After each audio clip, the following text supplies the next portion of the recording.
Assalamualaikum warahmatullahi wabarakatuh. Perkenalkan, nama saya Wadi Maila Kusumastuti, NIM 205221328 dari kelas AKS 2I dari kelas A71. Di sini saya akan membahas tentang tugas SKL Arab saya. Sebelum kita masuk ke materi, saya mempunyai sedikit quotes, yaitu selalu ada mentari baru di setiap pagi, begitu juga selalu ada kesempatan baru di setiap hari. Nah, kemudian di slide keempat, itu ada 4 materi yang akan kita bahas pada video kali ini. Yang pertama adalah kita akan membahas tentang pengertian mubtada. Yang kedua kita akan membahas tentang pengertian khobar. Yang ketiga kita akan membahas tentang pengertian kana, wa akhatuha dan contohnya. Kemudian yang keempat kita akan membahas tentang pengertian inna, wa akhatuha dan contohnya. Yang pertama, kita akan membahas tentang pengertian mubtada. Jadi, pengertian dari mubtada, dia adalah berasal dari kata al-muidata, dan adalah isim marfu yang biasanya terdapat di awal kalimat atau subjek. Menurut Ali Al-Jarim dan Mustafa Amin dalam kitab An-Nahwu Al-Wadih, mubtada adalah isim yang dirafa'kan di awal jumlah. Kemudian di slide selanjutnya adalah pembagian mubtada. Jadi mubtada itu ada 2 jenisnya. Yang pertama adalah mubtada isim dhohir. Adalah mubtada yang berupa isim dhohir yang nampak dan jelas. Contohnya adalah Muhammad Tobib, atau artinya adalah Muhammad adalah seorang dokter. Yang kedua adalah al-qadad, di'adilah, hakim itu adil. Kemudian yang ketiga ada al-waladu nasir, anak itu rajin. Kemudian yang selanjutnya adalah mubtada isim dhamir. Jadi mubtada isim dhamir itu diganti dengan kata ganti orang atau dhamir. Ada 12 macam-macam dhamir sebagai berikut. Teman-teman bisa baca sendiri ya. Ada anna, ada nahnu, anta, anti, antuma, antum, antum, huwa, hiya, huma, hum, hunna. Contohnya ada ana qasim, saya berdiri. Yang kedua contohnya adalah tahnu qasimunna, kita berdiri. Yang kedua kita akan membahas tentang pengertian khobar. Jadi khobar itu berasal dari kata al-khobar, adalah sesuatu yang dapat menyempurnakan makna mubtada atau predikat. Menurut Ali Al-Jarim dan Mustafa Amin dalam kitab An-Nahwu Al-Wadih, sedangkan khobar adalah isim yang membentuk jumlah bersama mubtada. Jadi khobar itu bersandar atau mengikuti kepada mubtada dalam kalimat atau jumlah. Kemudian slide selanjutnya sama dengan pembagian mubtada. Pembagian khobar itu dibagi menjadi 2 juga. Yang pertama adalah khobar mufrad, yaitu adalah khobar yang bukan berupa jumlah atau kalimat dan bukan pula syibih atau serupa jumlahnya. Yang dimaksud mufrad di sini tidak sama dengan isim mufrad yang menunjukkan bilangan tunggal. Nah, contohnya itu ada Zaidu qonim, Zaidani qoniman, Zaiduna qonimun. Jadi yang dimaksud mufrad itu adalah khobar mufrad adalah satu kata. Khobar mufrad itu adalah satu kata. Kemudian pembagian dari khobar yang kedua adalah khobar ghair mufrad, yaitu khobar yang terdiri dari jar dan majrur, zorof, fi'il dan fa'ilnya atau jumlah fi'iliyah, serta mubtada dan khobarnya atau jumlah ismiyah. Nah, di khobar ghair mufrad itu penjelasannya ada 4. Nah, di slide 12 ini yang dijelaskan adalah khobar mufrad yang terdiri dari jan dan majrur.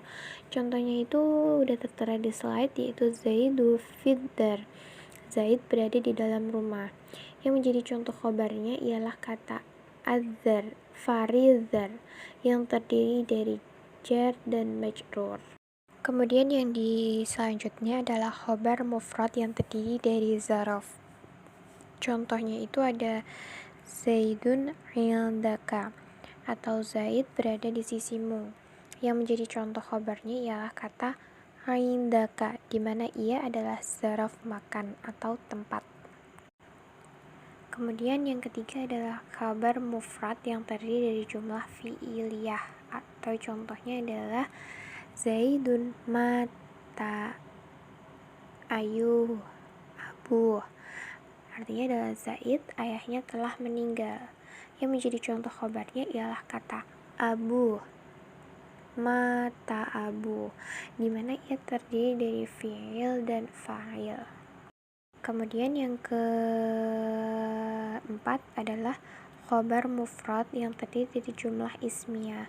Contohnya ada Zaidun jariyatuhu zahibah. Zaid, hamba perempuannya pergi. Yang menjadi contoh khobarnya ialah kata jariyatuhu zahibah, di mana ia terdiri dari mubtada dan khobar. Yang ketiga adalah pengertian kana wa akhtuha. Jadi kana adalah fi'il nakis. Fi'il ini disebut juga fi'il nasik atau jamaknya nawasik. Disebut nasik sebab fi'il ini menghilangkan fa'ilnya atau tidak membutuhkan fa'il atau subjek. Sebab fi'il ini menjelaskan waktu dan keadaan suatu benda dan tidak menunjukkan perbuatan yang membutuhkan subjek. Kana memiliki kawan-kawan fi'ilnya yang fungsinya dalam kalimat adalah sama. Di sini ada beberapa kosakata yang bisa dijadikan patokan untuk kana wa akhtuha, yaitu ada manar artinya jadi, layusna bukan tidak, asbah menjadi, aduha menjadi, pola tetap senantiasa, amus menjadi, yata menjadi, madzala selama masih. Setelah dipaparkan pengertian dari kana wa akhtuha, selanjutnya adalah mengenai fungsi kana wa akhtuha. Jadi fungsi dari kana wa akhtuha itu ada 3, yaitu ada kana dan kawan-kawannya mengawali jumlah ismiyah, yakni kalimat yang tersusun dari mubtada atau isim yang menjadi pokok kalimat dan khobar yang menjadi predikat. Kemudian yang kedua adalah pada mulanya mubtada dan khobar itu berakhiran rafa atau tanda aslinya dhammah. Kemudian yang ketiga adalah ketika kana atau salah satu kawan-kawannya mengawali mubtada khobar, maka akan terjadi perubahan bunyi akhir pada khobarnya saja. Yang aslinya rafa atau marfu itu tanda aslinya dhammah akan berubah menjadi nasab atau mansub. Nah, kemudian yang selanjutnya adalah contoh dari kana wa akhtuha. Ya, perhatikan contoh berikut di dalam slide tersebut ada lafal Allahu alim. Samakan Allahu ali bima. Perhatikan kalimat pertama.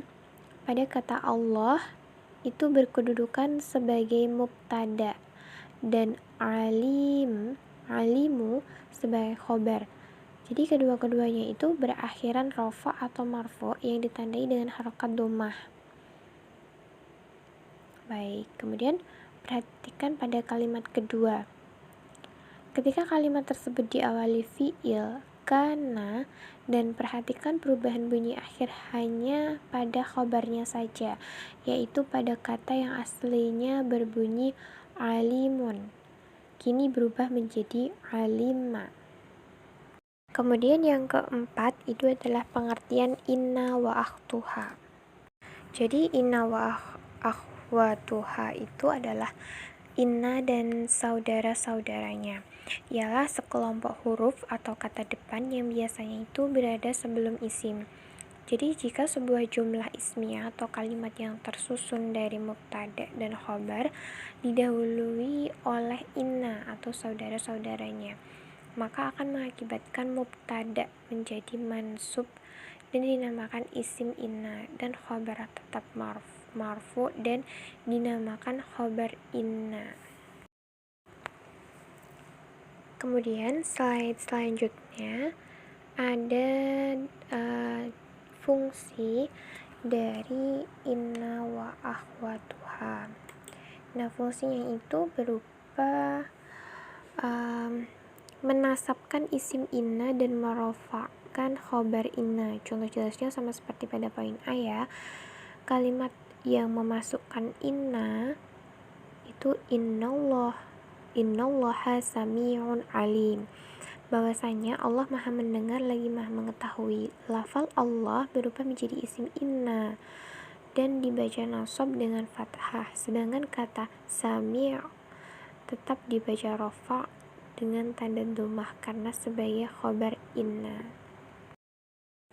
Kemudian yang terakhir adalah contoh dari inna wa akhwatuha, yaitu yang kalimat pertama ya ini. Saya contohkan ada Allahu sami'un alim. Ini sama seperti penjelasan dari fungsi inna wa akhwatuha. Jadi Allahu sami'un alim. Allah maha mendengar lagi maha mengetahui. Lafal Allah menjadi mubtada atau dibaca rofa, sedangkan lafal sami'un menjadi khobarnya atau dibaca rofa.